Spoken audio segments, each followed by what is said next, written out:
Only Asia Wilson could get away with this. Look at this. And ESPN called this a highlight. You could clearly see both feet come off the ground and land again. That's illegal. And let's check this out, a double dribble. She spins, touches it with two hands. Like, this is first grade stuff. The refs, of course they miss it because it's Asia Wilson. She's dribbling, touches it with two hands on a spin move, gathers it, and passes to a teammate. And watch this at travel. That's her pivot foot. Like, this is some Angel Reese type stuff. Like, 3 in one game? That's horrible. In this breakdown, was the WNBA semifinal series decided by skill, or was it a perfectly executed heist? When a team like the Indiana Fever fights with everything they have, only to watch the league's MVP, Asia Wilson, play with her own set of rules, you have to ask if the game was rigged from the start. This wasn't just basketball, it was stage management. We're about to break down the shocking statistics, the game-altering bad calls, and the blatant favoritism that fans claim stole a championship opportunity from the Indiana Fever. And after you hear what Lexie Hull revealed about the brutal, uncalled physicality she faced, you'll see why this wasn't just a loss, it was an injustice. Anybody see in the fourth quarter, Asia Wilson's trying out for an offensive lineman position in the NFL? And then look at, if you don't want to be pissed off, don't watch this. In overtime, a moving screen with 2 minutes left, and this is the biggest shot of the game after fouling out Boston for less. The controversy begins with a simple question. How does Asia Wilson get a special whistle while Aaliyah Boston gets ignored? Over 5 brutal games, Wilson marched to the free throw line a staggering 26 times. Meanwhile, Boston, who was consistently hammered in the paint, battling through contact on every single post-up, was only awarded 17 free throw attempts. And the most damning part, nearly half of Boston's attempts came in the final minutes of Game 4, when the Aces started intentionally fouling to stop the clock. Take away those garbage time fouls and the disparity becomes so lopsided it's indefensible. This wasn't just a coincidence, it was a pattern of preferential treatment. I think it was a physical game. You know, I think there's a double standard in how people get their calls.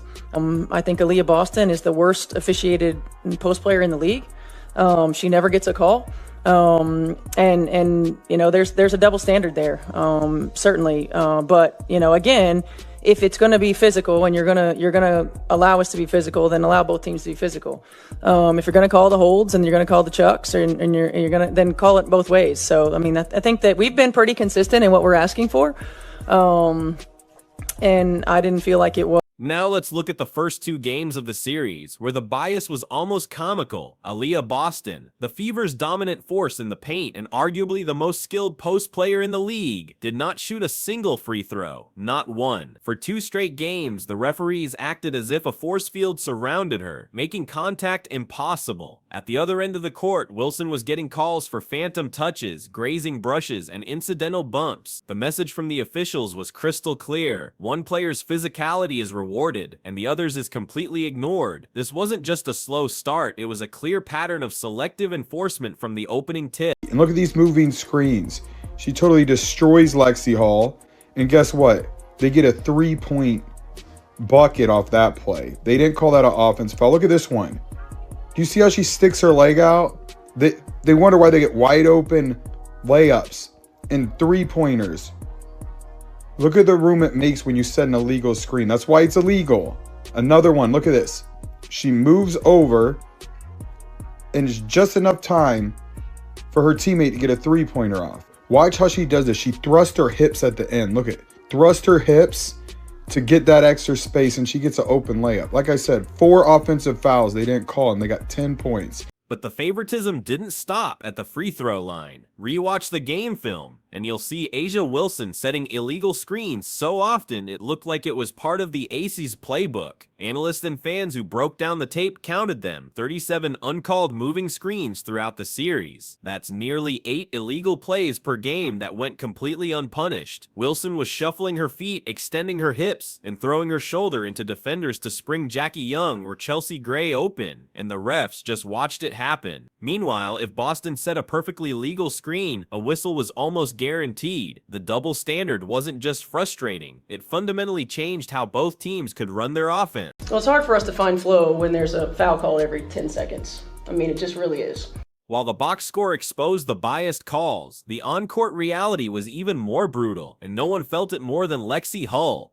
Tasked with guarding some of the Aces' most explosive players, Hull found herself on the receiving end of a relentless physical assault that the referees chose to ignore. In her own words, it was a series where she was constantly being knocked to the ground. The plays that never showed up in the stats were the ones that wore the Fever down. The off-ball shoves to gain an extra inch of separation, the subtle elbows to the ribs on a cut to the basket, the moving picks that felt more like a football block than a basketball screen. Hull was playing defense with integrity, while Wilson and the Aces were playing with impunity.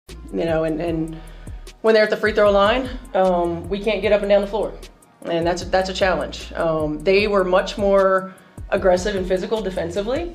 And you know, we didn't counter that with our off-ball actions or with our back cuts. So they took us out of our comfort zone. I mean, offense is about rhythm, it's about timing, it's about spacing. We allowed them to do that, and they kept us from doing it. This leads to the uncomfortable question the WNBA doesn't want to answer. Is the league actively protecting its superstar and the narrative of an Aces dynasty? When you lay out the evidence, it's hard to ignore. Wilson committed fewer fouls, 14, than Boston, 19, despite beating the more aggressive player and setting dozens of illegal screens. She got nearly double the meaningful free throw attempts. Every single statistic points to a reality where the rules were bent to ensure the league's MVP advanced. It starts to look less like officiating and more like protection, the kind that preserves a predetermined storyline instead of the integrity of the game. So we got a 4-point game in the middle of the third, and this is an offensive foul, right? That's what the refs say. This is how fair the WNBA is, but this is not a moving screen. That was way worse. And not only that, it led to 3 points and called this a foul on the Fever. This is the worst moving screen I've ever seen. And this in the fourth quarter in a 4-point game. Oh, it gets worse. In overtime, a moving screen right in front of everybody.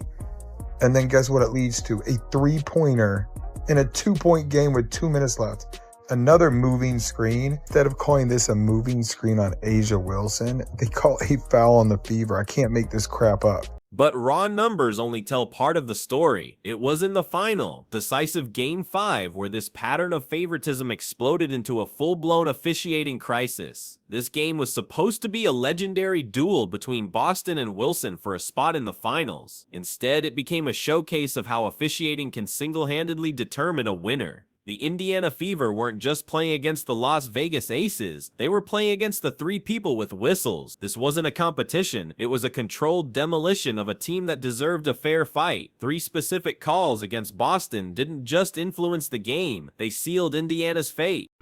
This is considered a foul in the conference finals of the WNBA. Oh, you mean A'ja Wilson's on the opposing team? It's all starting to add up and make sense.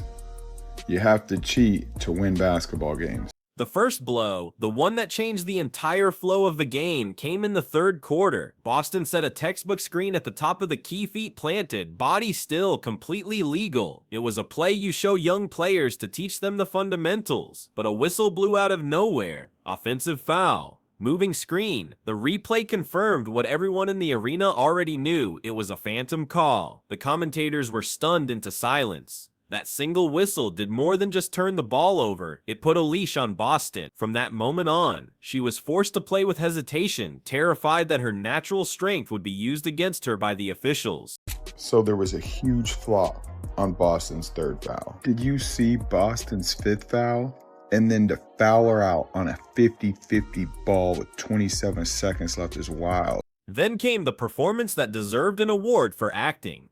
In a critical possession, Boston received the ball in the post, made her move, and Aces player Megan Gustafson launched herself backward as if she'd been shot out of a cannon. It was a flop of epic proportion. The slow-motion replay showed what really happened, barely a brush of contact, the kind that happens on every single possession in a physical playoff game. But the whistle blew again and another foul was slapped on Boston. 2 back-to-back bogus calls designed to neutralize the Fever's biggest weapon. Her dominance was being systematically erased, not by good defense, but by theatrical flops and biased officiating.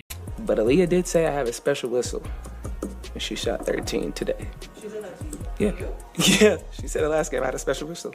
The final betrayal, the dagger that ended the Fever's hopes, came late in the game with the score tied and everything on the line. Boston boxed out perfectly for a defensive rebound, holding her ground with her arms straight up. Aces guard Jackie Young initiated the contact, nudging into Boston and stumbling. In a shocking twist that left the entire arena in disbelief, the foul was called on Boston. It was her 6th. She was disqualified. The Fever's anchor, their defensive heart, was forced to watch from the bench. As her team's season collapsed, the Aces immediately took advantage of her absence, and the game slipped away.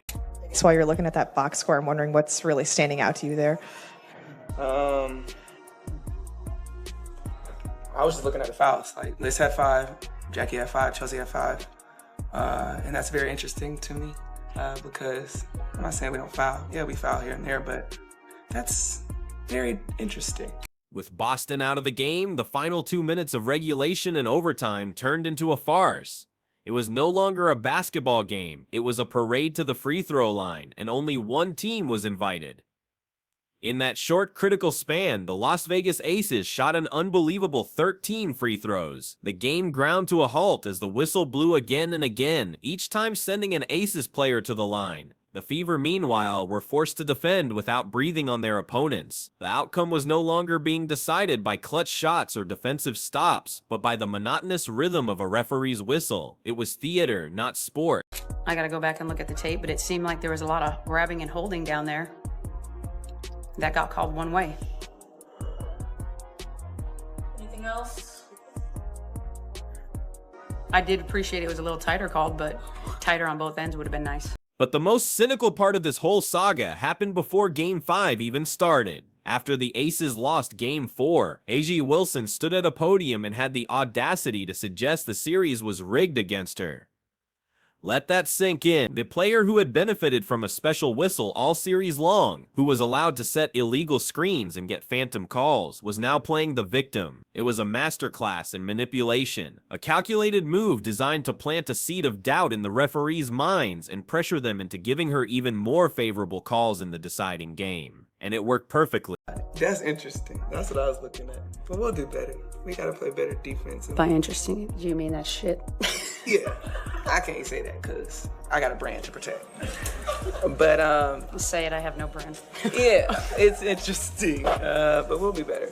This victim mentality wasn't just limited to Wilson. The entire Aces organization, led by head coach Becky Hammon, has built a reputation for berating officials and manufacturing outrage whenever things don't go their way. Hammon's sideline explosions and technical fouls are not moments of passion. They are strategic maneuvers designed to intimidate the refs. The Aces playbook isn't just about outscoring you, it's about emotionally manipulating the environment until the officials bend to their will. It's a toxic strategy that poisons the integrity of the game, a pattern of shifting focus away from their own mistakes. I feel like this game, between the adversity but also the resilience, was just like a microcosm of this whole season. And did that, in a way, like, you're like, oh, we've been here before. Yeah, I mean, that's what Steph said in the huddle. Like, we're built for this moment. When Kelsey went down, and then we're challenging the call on AB. We've been here before, so it's just so unlucky, so crazy that had to happen tonight. So why would the league allow this? Why the tilted court? The answer may lie in the narrative the WNBA wants to sell. The Las Vegas Aces are a super team, a marketable dynasty with big names like Wilson, Chelsea Gray, and Jackie Young. A dominant Aces team winning back-to-back titles is an easy story to promote. The Indiana Fever, on the other hand, were the gritty underdogs. A win for them would be a great story, but it might not fit the league's preferred marketing plan. In a league desperate for growth and superstars, it's not hard to believe that the narrative of an Aces dynasty was being protected at all costs. Fans watching at home weren't fooled. Social media erupted with outrage. Clips of the uncalled moving screens, the phantom fouls on Boston, and Gustafson's flop went viral. Frame-by-frame breakdowns exposed the officiating for what it was: biased and incompetent at best, corrupt at worst. The hashtag #WNBA rigged trended as a grassroots movement of fans demanded accountability. This wasn't just a few disgruntled supporters. It was a league-wide consensus that the Indiana Fever had been cheated. The fans had the receipts, and they were putting the WNBA on blast. While the Aces played politics, the Indiana Fever played with heart. They never complained or pointed fingers, they just fought. Led by the grit of players like Lexie Hull, who embodied their resilience by constantly getting back up after being knocked down, the Fever showed what true toughness looks like. They battled through every bad call, every uncalled shove, and every stacked deck. Aaliyah Boston's "we over me" mentality defined their season, and with Caitlin Clark on the horizon, their future is blindingly bright. In the end, the Fever didn't lose this series because they lacked skill or heart. They lost because the Aces couldn't seem to win without assistance. It wasn't talent that decided Game 5, it's a whistle wielded with surgical precision to control the outcome. Indiana walked away with its identity and purpose intact, but the WNBA walked away with a black eye. The league now has to answer for the 37 uncalled fouls, the phantom calls, and the lingering question of whether a young contender was robbed of its rightful shot at glory to protect the narrative.